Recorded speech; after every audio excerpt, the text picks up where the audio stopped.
This upcoming race week sees the paddock returning to a much beloved circuit for the first time since before the COVID-19 pandemic, all the way back in 2019 where Formula 1 hit its 1000th race. Following years of precautionary cancellations, it's 2024 that F1 returns to Shanghai, a circuit with a reputation for exciting racing and controversial moments. However, the controversy seems to have started early this year, as there are already murmurings of dissidence and backlash before the rubber has even touched tarmac. After a long time away from the circuit and a whole new regulation cycle emerging within that time frame, are we about to see as explosive of a return to China as when it first emerged onto the F1 calendar back in 2004? Or is all of this just drivers and teams getting their excuses in early?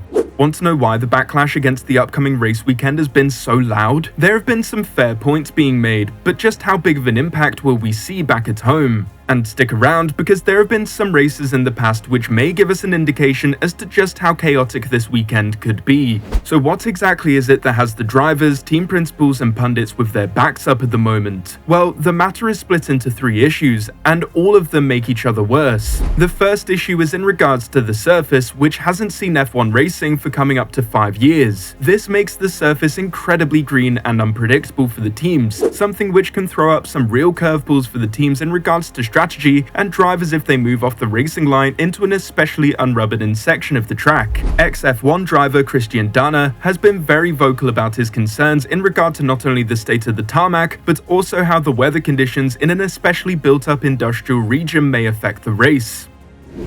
First and foremost, I expect a very green track that offers hardly any grip. This will be terrible for the drivers until the track finally has grip. There is also a relatively large amount of industry in the area surrounding the racetrack. From the air, you not only could see the raindrops, but also what's in the clouds. The track will be slippery. That will be a huge topic on Friday, how the route is understood, not just for the drivers, but also for the engineers. How do I have to tune the car so that tyre A, B or C could do what I want them to do? That will be the challenge.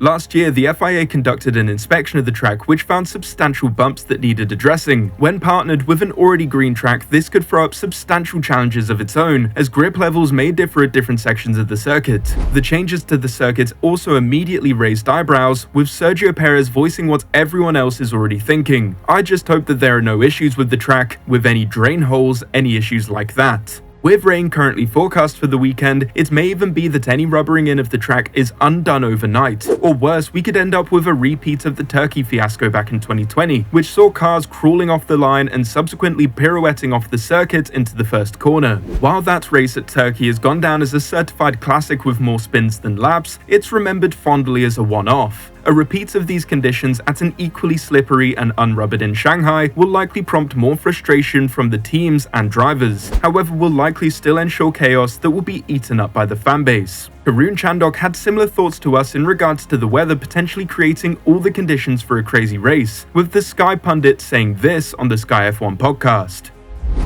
The track was sort of built on a swampland, wasn't it? So you start to get these massive bumps in the run-up to turn 1, for example. You get that massive bump just as the drivers would turn in. So it was due a resurface, and glad they've taken the opportunity to do so. And you just throw another curveball because they'll have all the simulation numbers. And what happens is Pirelli sends engineers out where they have a machine that basically measures the roughness of the surface, and they'll feed that information back to the teams. They'll plug that information back to the simulators and all of that going on. But as we found in Turkey in 2020, that doesn't always translate to being exact. The simulators are brilliant, but ultimately, that's not quite real life yet. The second issue is the fact that the cars are entirely different compared to the 2019 cars that were most recently used at the Shanghai circuit. We've seen an entire aero shift in the cars which makes their performance at the circuit entirely unpredictable, where a setup too high could see the downforce disengage at the wrong part of the circuit, causing a big off, or too much downforce causing disqualification due to excessive plank wear. The way that the cars drive on the circuit is entirely unknown, and while having data from 5 years ago may give some indication as to how the cars will perform and may be of some use, all of that goes out the window when the way that the car physically interacts with the tarmac is an equal unknown. It wasn't only the aero that changed back in 2021, as the size of the tyre was also increased to an 18-inch rim, and the Pirelli tyres brought to the racing weekends are an entirely different makeup to 5 years ago. So not only is the aero's performance in relation to the track completely unknown, the physical connection to the track which forms the basis of mechanical grip is also entirely unknown. Carlos Sainz made his thoughts on the potential issues that this may throw up clear as he said, "I think China as a race circuit is a great one. I think it's one of our favorites for everyone. It's a great racing track and a track that offers a good possibility to overtake, so a sprint makes sense to have it there. At the same time, it's what we said in the driver's briefing to the FIA and Formula 1. With these kinds of cars, to go to a track with 1 hour of practice and straight into qualifying, with the regulations that they have put on us, with the plank wear and things like this and how tricky one bump could make the car, I think it's not a good choice to put the sprint there after 4 or 5 years of absence."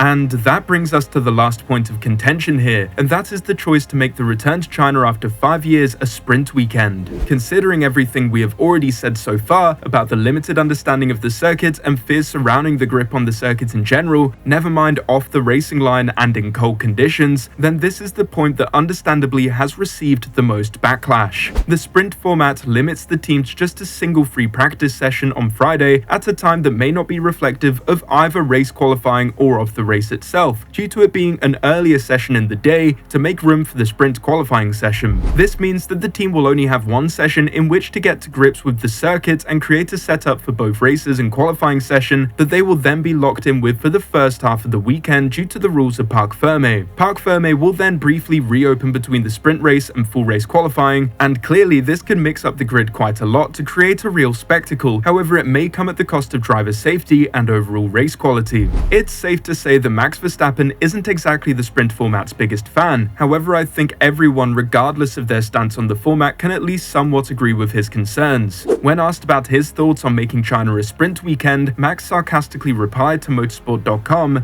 "Yeah, it's very smart to do that," before going on to say, "I think it's not great to do that because when you've been away from a track for quite a while, I think you never know what you're going to experience, so it would have been better to have a normal race weekend there. On the other hand, it probably spices things up a bit more, and that's maybe what they would like to see, but purely from a driving and performance perspective from the sport, I think it's not the smartest thing to do. We'll see what we get there. I always loved driving there, so hopefully we can hit the ground running as well as we can, and hopefully we don't need to fine-tune too many things on the car."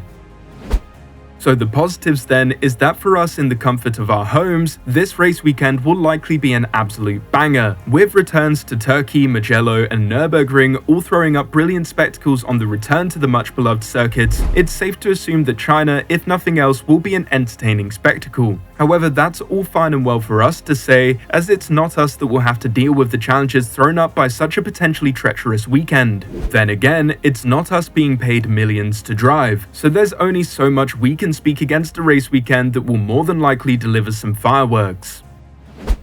So what do you think? Do you think the sprint weekend will actually make it a more entertaining spectacle and so more positives to outweigh the negatives? Or do you think that Max and the other drivers are right, that perhaps it was better to take their time in reintegrating this circuit to the calendar? Let us know your thoughts in the comments below. Thank you for watching.